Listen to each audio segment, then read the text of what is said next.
O sonho é meu. Então, se eu não acredito, quem vai acreditar? Aí eu puxando a orelha dela, eu falo isso pra ela. Seu Instagram não tem nada dizendo que você é atriz. Começa a publicar alguma coisa, faz um vídeo interpretando, faz não sei o quê. Aí ela, eu sei que eu tenho que fazer. Não é falar pra mim que você sabe. Faz. Você tem que fazer. É seu trabalho. Então as pessoas vão ver lá. Aí eu sacaneio muito ela. Eu não quero saber o que você foi fazer na Ilha da Gigoga. Ah, dia lindo, não sei o quê. Para com isso. Não interessa o que você fez. Eu quero saber o conteúdo que você vai trazer enquanto atriz. Senão vai chegar uma hora, igual eu falo com ela, vou ter certo, teu nome tá lá, fazendo parte das bonecas. Se você não coloca isso, claro, que você é atriz na sua página, não tem nada dizendo que você seja, as pessoas vão dizer assim, quem é ela? Surgiu da onde? Como é que foi? Porque hoje em dia, querendo ou não, a gente vive daquela imagem. A pessoa quer saber, ué, você saiu da onde? Você surgiu da onde? Quem é você? Quem é André? Quem é Paulo? Ontem o corte aqui, já no finalzinho, tá tudo filmado, depois vai. Eu tô meio atrapalhado porque tá com muita coisa em cima, né? Eu tenho 3 horas de filme do lançamento do fanzine, na sexta-feira, que eu tenho que editar. Ontem veio o corte, hoje você. Aí vai ficar mais assim, né? E eu tô com o livro do Vissungo, que eu tenho que fazer ele urgentemente, porque vai ter um show no dia 21, lançamento do já tá CD assim, do Vissungo. Como é que vai? E eu tenho que estar com o livro pronto até lá. Meu pai. Ainda tem que ir pra gráfica, né? Mas, então voltando a isso aí, né?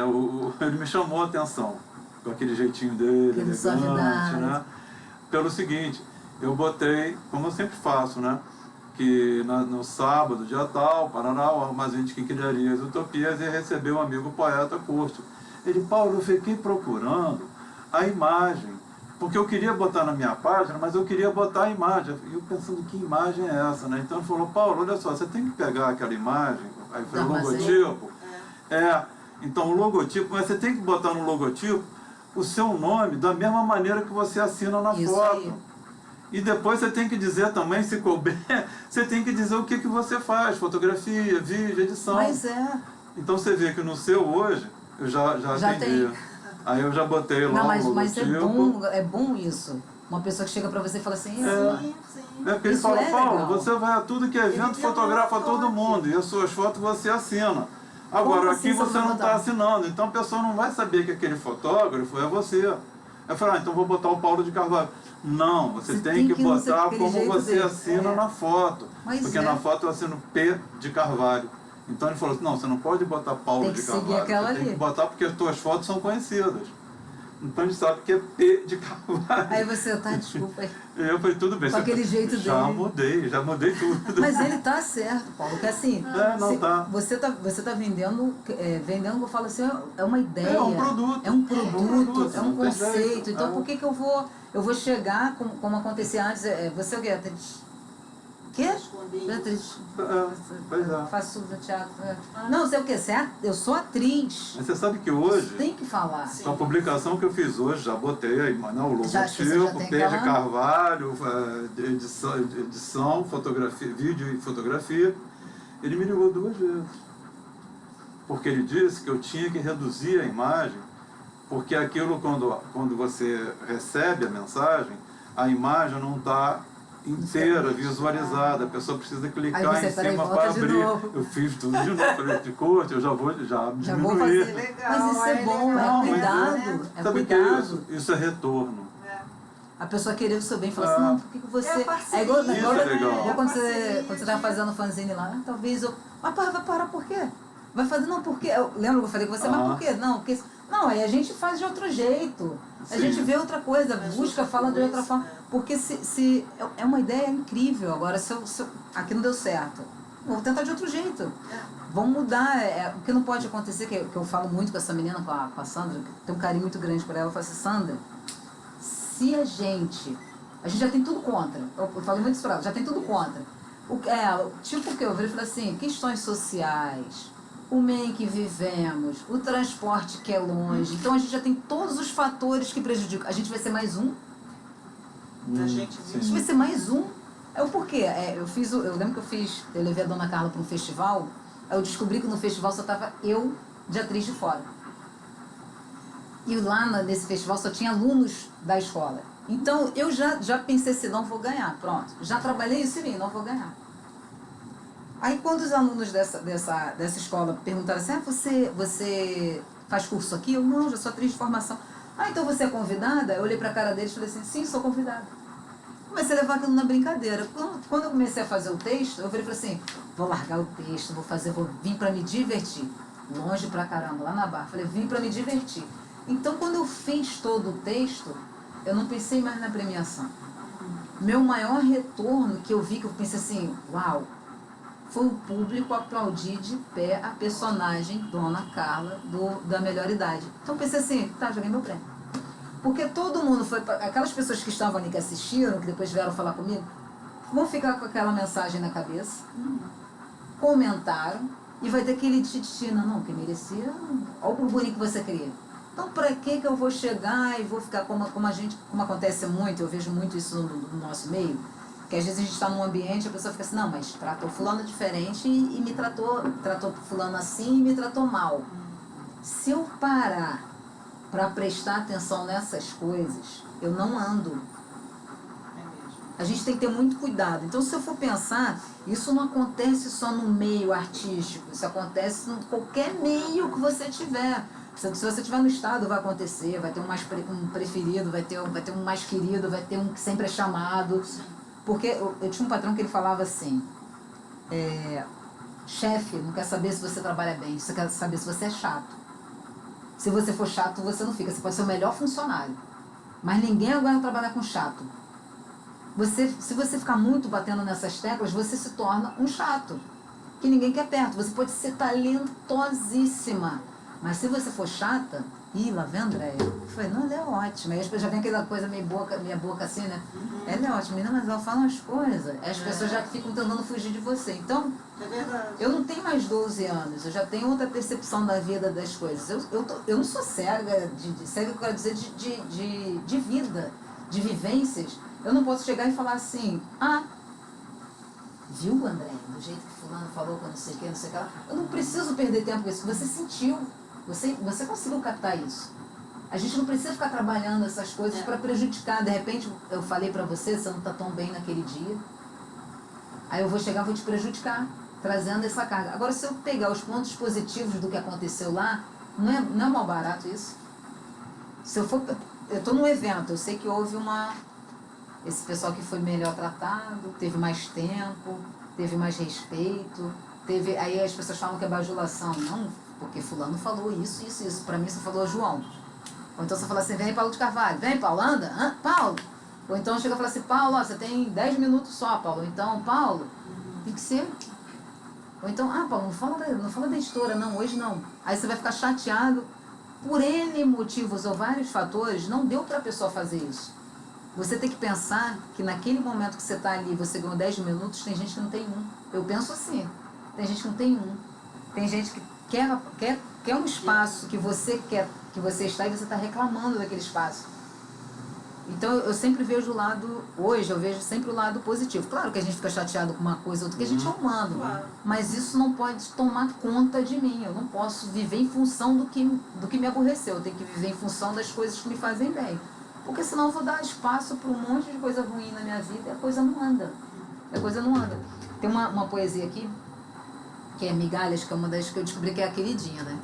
Ela vai falar ela? Vou. Deixa eu filmar. Ela se tornou a queridinha do público. E aconteceu uma coisa muito bonita com relação a essa poesia, que na Câmara a gente fez um trabalho que foi assim, meus textos nas telas da Letícia. Aí antes de você filmar, vou até falar isso antes. Na telas da Letícia, que ela trabalha muito com abstrato. Como ela fala de países, ilhas, essas coisas, eu resolvi pegar, aí vem a questão social de novo, né? Eu resolvi pegar, fiz uma pesquisa, né? Não fiz uma coisa rasa, fiz uma pesquisa a fundo sobre tudo aquilo, então, quando fui ver, os textos estavam todos sociais. Aí a Terra, por exemplo, a Terra, eu falo de algumas questões, como, por exemplo, eu falo assim, daqui de cima somos tão perfeitos, daqui de cima eu não vejo a sua maldade, a sua crueldade, daqui de cima somos... Aí no final termina assim, daqui de cima somos todos tão santos. Então eu resolvi pegar aquelas telas, como ela teve a ideia de estar no satélite Hubble, olhando de cima para baixo, ela me perguntou, Regina, o que você achou dessas telas? Eu virei e falei assim para ela, fria. Ela foi, levou um choque. Como assim fria? Eu, primeiro, ou você é Deus, ou você não faz parte do que acontece. Porque eu falei, tá vendo? Aqui é a tela terra. Aqui tem alguém sendo estuprada, morta, espancada. Nesse país aqui, caiu para ela, que eu não estou vendo aqui a direção, mas nesse país aqui está tendo um conflito social, étnico e tantas outras coisas. Mas daqui de cima não se vê isso. É o para ela, e daqui de cima não vê as barragens de Brumadinho indo para terra. Aí aí ela foi, olhou, eu falei, você não tinha pensado nisso. Eu falei assim, então é fria. Aí eu quando tem uma, acho que é de Filipinas, que eu virei e falei assim, aí quando eu escrevi o texto e mandei para ela, eu falei assim, Filipinas, por exemplo, sempre tem desastre lá. Aí para poder dar dimensão para ela, sempre tem desastre. Mas o povo das Filipinas, que tem parte lá que é muito pobre, quando eles voltam pro local que foi destruído, eles mantêm, eles fazem as construções iguais, eles respeitam a sua ancestralidade, eles mantêm suas culturas. Aqui no Brasil acabou, ninguém mais vive de gado, ninguém mais vive do plantio, não. Aí vai para a cidade, taca ali, e acaba com aquela história. Aí eu para igual a questão da história dos escravos. Eu na escola que eu estudei, quando falava de zumbi era assim, dia do... Só rindo. Consciência negra, a foto do zumbi acabou. Então, assim, é uma coisa fria, porque se eles abrissem muito leque para falar de zumbi, ia ter que falar das culturas de matizes africanas. Aí tem a questão, várias questões aí que não cabe, mas assim, não seria bacana se eu falasse realmente daquilo ali? Então, por que eu para ela, nas Filipinas eles não fazem isso, eles respeitam a cultura, eles respeitam a história, respeitam a sua ancestralidade. Eles até resgatam, destruiu tudo, mas eles mantêm, eles vão lá e refazem. Por que a gente aqui destruiu aquela cidade? O que eles fizeram com as pessoas? Não botaram eles em terra produtiva, colocaram eles em quase condomínios de casas. Aí o que você vai fazer hoje? Hoje eu não... E a maioria tinha gado, tinha cavalo. O que você está fazendo hoje? Hoje eu não estou fazendo nada. A pessoa não vive mais o que ela vivia. Então você destruiu uma coisa que aquilo ali passou de pai ou avô, tataravô, passou para o filho, que passou para outro filho e foi indo. Aí ela foi, Então aí já na exposição, que tem até a tela do Everaldo de Migalhas, eu fui declamar, fui recitar essa poesia, e eu não sabia o estado emocional da menina que foi. Até porque ela não era obrigada a falar, nem eu obrigada a saber. Eu fui declamar e eu fiquei parado olhando para a tela, assim, que é uma tela que mexe muito comigo, porque o Everaldo ele conseguiu captar a essência do que estava escrito no texto. Aí eu fui, estou interpretando o texto, quando eu ouço, tá aquele negócio assim. Quando eu olhei, a menina estava chorando. E no final ela me abraçou e disse assim, obrigada, eu sou um pombo. Eu fiquei assim, tá. Então, assim, às vezes aí vem aquela história de você ter, a questão de pertencer, você tem um texto, você cria alguma coisa, mas a partir do momento que se tornou público, ele atinge e não é mais seu. Então, quando eu interpretei, ela acabou me emocionando no final, porque eu falei assim, nossa, que bacana, né? Mexeu com ela. Afetou de uma tal forma que ela se sentiu cativada. Vou falar ele. Peraí, então. Se eu conseguir lembrar todo ele, porque ele é um pouco grande, qualquer coisa eu dou uma encurtada nele. Mas está no livro? Está no livro. Mas eu não gosto. Ele vai me... Te abrir? Tira. Não, eu vou conseguir. Ele então, tira a minha atenção. Migalhas. Estava numa conversa informal, me peguei pensando numa palavra há um bom tempo. Ela dançava em meus pensamentos. Migalhas. Migalhas. Migalhas. O mundo e essa voracidade por novidade sempre exigindo cada vez mais de nós e a gente meio que despreparados para a vida, acabamos caindo nas armadilhas desse mundo cão. Já repararam como é a vida de um pombo? Pode voar longe e fazer tantas coisas, mas basta que alguém joga-lhe algumas migalhas e ele submisso aceita. Curva-se e pega. Ou, quem sabe, de repente, uma alma lá longe, um pouco caridosa, joga-lhe mais e mais migalhas e ele pega. Nós somos tão destemidos, encaramos fatos tão tenebrosos das nossas vidas com tanto otimismo, com tanta verdade e vontade, mas já reparou que muitas das vezes ficamos como aqueles pombos, olhando e esperando por algumas migalhas? Nesse dia em que foi feito o tamanho sacrifício, ele não mediu esforços nesse amor. Ele foi inteiro, não se entregou pela metade. Ando pela praça e fico pensando em cada decisão que eu tomei. Cada tombo que em mim levei como se fosse uma tatuagem. Mas migalhas, eu não aceito não. Não sou feita de metades. Eu sou filha do barro, sou feita do, não é verdade, nem é essa. Eu sou feita do barro, sou filha do chão, sou vento, emoção. Mas migalhas, eu não aceito não. Eu fico vendo algumas pessoas que muitas das vezes, para poder caber no mundo de muitas outras pessoas, acaba se sujeitando a algumas coisas e vai ficando cada vez mais distante daquilo que era. E quando tenta voltar, percebe que está longe demais. Não lhe sobra nada. Eu não nasci para viver sozinha. Não. Mas migalhas eu não aceito não. Levanto da praça e sigo a minha jornada. Ficam marcas sim. Lágrimas, muitas, de quem teve que ir contra tudo. Contra essa sociedade que vive como pombos, atrás de migalhas. Falei só um trecho dela, que ela é mais longa, né? Quando eu fui falando assim, eu fiquei... E a menina virou e falou assim, eu sou pombo. Eu fiquei olhando para ela, ela virou e falou assim, obrigada. Aí eu, de nada. E ela tem tudo a ver com o momento que eu estou passando hoje. E não era nem romance. Não era de namoro que ela estava vivendo, mas era uma questão profissional. Que ela estava se submetendo a algumas coisas. O texto não fala só da questão de romance de um homem para a mulher, mas sim de uma questão da vida. Que às vezes você merece mais, mas você tem que se posicionar também, mas sem humilhar. Aí volta aquela história, para não se tornar um chato. Né? Você tem que mostrar o seu valor sim, mas como você mostra o seu valor? Como? Através das suas atitudes, através de uma fala coerente, né? Agora, você chegar a impor, aí você acaba perdendo a razão também.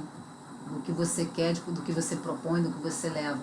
Então, eu conversando com uma amiga, ela estava passando por um relacionamento abusivo, e ela com esperança que essa pessoa fosse tomar uma atitude. O texto surgiu daí. Ela achando que a pessoa fosse tomar uma atitude, ela dizia assim, não, amiga, mas o homem, ele vai ver. Eu para ela, ele não vai ver. A pessoa em 4 anos não viu, vai te ver quando? Não vai ver. Aí eu conversando com ela, eu disse assim, você é linda. Eu não falo de aparência, mas eu falo da pessoa que você é. Mas você está sendo tão covarde, ela com os outros, ou não com você. Porque você não está fazendo por você o que você faz pelos outros. Por que você tem que aceitar migalhas? Mas nem tinha pensado nisso, eu com a caneta na mão, com o papel, né? Mas por que você tem que aceitar migalhas? Isso não existe. Aí do nada eu falo assim, você tá igual pombo. Demora um pouco, epa, pombo. Ela conversando comigo e tá eu lá, né? Igual, como se estivesse psicografando uma história, só voltei a fazer cena, né? E tá eu escrevendo lá, igual uma louca lá com a mãozinha assim, ela falando e eu escrevendo. Quando chegou no final, que ela é uma das pessoas que mais leem o que eu escrevo, eu li bastante as coisas que eu escrevo, ela virou e falou assim, ela conversando, nossa, você tá meio quietinha. Eu falei assim, não, tô vendo um negócio aqui. Aí no final eu virei e falei assim, eu dei uma relida, né? Eu virei e falei, pera um instantinho, aí li e tal. Aí eu virei e falei assim pra ela, posso te mandar um áudio? Eu escrevi um negócio aqui da nossa conversa. Ela, conversar com você é um perigo. Aí eu fui, virei e falei assim, olha, vou ler pra você. Aí quando eu terminei de ler todo o texto, ela chorou, ela virou e falou assim, amigo, eu sou esse pombo. Eu virei e falei assim, eu não posso fazer nada por você. Mas a coisa que eu posso fazer realmente é te abraçar, te acolher. Mas essa decisão é sua, não é minha. E graças a Deus ela resolveu voar. Não ficou esperando essas migalhas. Saiu desse relacionamento. Deus é Pai. Então tem coisas que a gente vai escrevendo, que vai fazendo, que é necessário. Tem até uma poesia aqui que eu fui tentar declamar no dia sempre véspera do Dia das Mães, que é a poesia Mãe, acho que até comentei contigo, tá no canal, até no YouTube, eu fui tentar declamar, né? Tentar ler a poesia. Eu, quando comecei a ler, demora um pouco, eu senti um negócio aqui, aquele negócio foi ficando enorme aqui, foi fechando a garganta, foi fechando, quando eu estava chorando. E eu fui tentar interpretar na literatura na varanda. Quando fui ver, eu estava assim, ó, e chorando, e acabou que as pessoas ficaram emocionadas. É um texto que eu não tenho mais coragem de tentar ler. Toda vez que eu vou ler, eu lembro da minha mãe, da pessoa que ela era, os legados que ela deixou, e a grande mulher que ela era, e eu ficava assim, poxa, e ela foi uma mulher que ela amou muito, muito, mas ela renunciou tudo, por esse amor, pelos filhos e tal. E era uma mulher que ela ouvia, costurava, e de repente, pelas escolhas, pelo casamento, ficou surda, né? Perdeu totalmente a audição e perdeu a identidade, né? Pela questão de relacionamento, escolha, né? Então, na época, eu julgava muito meu pai. Mas aí tem a questão de escolhas, porque ela também teve uma escolha, eles tiveram escolha, então eles se prejudicaram. Um mais, outro menos, mas teve essas escolhas. Então, você entender isso, que tudo é questão de escolha, é busca, faz você ver a vida de outra forma e você não ser tão Deus, né? Que a gente fica tão assim, não ser Deus, porque a gente tem essa mania de Deus, né? De ficar com ali, você tá errado, você tá certo, você tá errado, você tá certo. Então, ela foi uma mulher que eu olhava muito para ela, eu tinha muita maneira de fazer isso, ela sentava assim, eu deitava no colo dela e ficava assim, e a gente tinha que falar meio que abrindo bem a boca e não emitir muito som, porque ela conseguia fazer a leitura. Aí ela ia lá, fazia carinho, às vezes ela ficava pé da vida, ela fazia assim, né, no carinho. Aí eu falei, ela, direita, ela, e ela tinha uma voz fininha e a gente sacaneava muito. E eu sempre faço isso com meus irmãos, quando a gente se reúne, a gente lembra muitas coisas que a gente fazia quando criança, né? As brincadeiras e as molecagens. E eles falam que os menores foram os mais felizes, os que conseguiram ser realmente criança. Eu conversando com os meus irmãos, a gente sentado, minha mãe falava, que ela tinha uma voz fina, ela falava Arapipoca, você é ruim pra mim, e eu esqueci o nome do outro que ela falava. Mas só que ela falava fino, né? Você é ruim pra mim? O Arapipoca? Eu conversando com meus irmãos, aí a gente lembrando, aí chorando, se emocionando e tal. Eu virei e falei assim, vocês sabem o que mãe queria dizer com isso? Porque mãe xingava. Aí meus irmãos, não. Só que eu não vou falar, né, o que eu disse pra eles. Aí eu virei e falei assim, quando mãe falava Arapipoca, vai tomar... mas ela não podia falar, ela ficava naquela educação dela, mas era isso que ela queria falar, Arapipoca, ela estava pé da vida. Arapipoca, quando ela dizia assim, você é ruim pra mim, é filho da... Mas meus irmãos começaram a rir, ela queria dizer isso, você é ruim pra mim, é filho da... Aí meus irmãos, Regina, de onde que você tira essas coisas? Gente, vamos lembrar das coisas boas, né? Porque ela foi uma mulher incrível. E ela fazia, eu achava engraçado, que a gente teve que, por ser de família muito humilde, a gente inventava muitos brinquedos, a gente já para poder ter uma coisa ou outra um pouco diferente. A gente chegou a catar ferro velho. Então, eu lembro que minha mãe fazia as bonecas de papel pra gente. Ela fazia umas bonecas grandes, desenhava e tal. Eu consigo fazer só que pequena, não igual minha mãe fazia. Aí ela fazia ensinou a gente a fazer as bonecas, então a gente pegava as folhas, fazia as bonecas e aquilo era o brinquedo da gente. Então, boneca de mamona, aquelas folhas de bananeira, então a gente brincava muito com essas coisas. Eu conversando com uma amiga um tempo atrás, eu vendo a filha dela ter um espaço, se não me engano, maior que esse aqui, cheio de brinquedo, tudo parado lá. Tudo parado. Eu olhando assim, eu pensando, gente, ela é rica. eu pensando assim, gente, que criança rica. Quanto brinquedo. E a gente, para poder ter o brinquedo, tinha uma vizinha, aí vem aquela questão, eu não posso ter pena ou tristeza pelo que eu vivi, eu tenho alegria, porque existiram anjos e pessoas incríveis. Tinha uma vizinha na frente de casa, que morava na frente assim, que ela era, que a gente chamava de a rica da rua. Todo fim de ano, ela tirava um saco desse tamanho de brinquedo para dar pra gente. E não era um brinquedo faltando uma perna, não era uma boneca quebrada ou um brinquedo ruim, eram brinquedos bons, que ela tinha aquela mentalidade, se eu estou te dando algo novo, você tem que tirar o que é velho. Só que o velho para eles era novo pra gente, que eram brinquedos bons. Só que ao mesmo tempo que ela fazia isso com os filhos não ficavam assim, eles estão brincando com o brinquedo que a gente que deu. Não, eles tinham eles foram educados desde pequeno a respeitar o outro. Então ela foi uma pessoa assim, que eu sou muito grata a ela pelo que ela fez, porque é bonito você ver se a pessoa compartilhar um pouco E ela dava esses brinquedos pra gente, fez isso. Eu olhando essa amiga com os brinquedos assim, eu cheguei e falei assim pra ela, que eu achei, pensei assim, poxa, por que ela não dá um pouco desses brinquedos? Tem tanto brinquedo. Será que ela realmente usa todo esse brinquedo? Ou será que quando compra um brinquedo novo, retira o velho? Aí eu pensei assim, mas não me cabe julgar. Eu pensava isso, não me cabe julgar. Eu cheguei pra filha dela e falei assim, ela, quer brincar um pouco comigo? Aí tinha muito brinquedo rosa, me dá um incômodo, muita coisa muito rosa. Aí eu pensava, pô, não tem nada vermelho, não tem nada amarelo, não tem nada azul, é muito rosa. Aí eu cheguei e falei assim pra ela, você já brincou de boneca de papel? Aí a garota, não. Eu fiz os bonecos todos pra ela. Aí eu já tinha pedido à mãe pra separar umas caixas. Eu peguei caixa de perfume, fiz os móveis todinho pra ela, os brinquedos todinho. A garota achou aquilo o máximo. Ela brincando com aquilo ali, eu olhando, ela, nossa, Lia, que legal isso que você fez. Eu pra ela, isso foi minha diversão, foi minha brincadeira. Isso me salvou muito na infância. Essas bonecas de papel. Nossa, que bacana. Eu pra ela, mas dá pra fazer também com revista. Você pega, só pegar os bonecos e no caso as celebridades, né, tipo revista de fofoca, é só você cortar quase no mesmo tamanho. É claro que você tem que botar uns maiores, outros menores, que ninguém tem o mesmo tamanho. Né? Ou é um pouco mais magro, um pouquinho mais forte. Aí eu pra ela, aí você vai variando pouca coisa, mas você faz as comidinhas, eu pra ela, as comidinhas você corta de catálogo de jornal e bota, faz a mesa. Aí me olhou pra mim assim, nossa, bacana isso. Aí a filha, com todo cuidado, guardando de papel. Coisa de papel, coisa simples, boba. É tipo assim, vamos pensar assim, uma coisa boba, simples. Aí eu olhando, eu pensando, mas será que ela tira esse momento? Porque às vezes o momento para a criança não é aquela montoeira de brinquedo, mas é o tempo que você está com ela. E a menina me segurava e ficava assim, quando que você vai vir aqui de novo? Eu olhando assim, gente, que fofo, né? Ou seja, ela vai guardar isso pro resto da vida dela. E era uma brincadeira simples que minha mãe fazia. Você pegar umas bonecas de papel, fazer, mas não é porque ela achava fofa, é porque não tinha outra opção.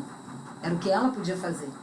Então, era como se ela pegasse molde de costura. Ela fazia, então ela fazia em tamanho menor pra gente brincar.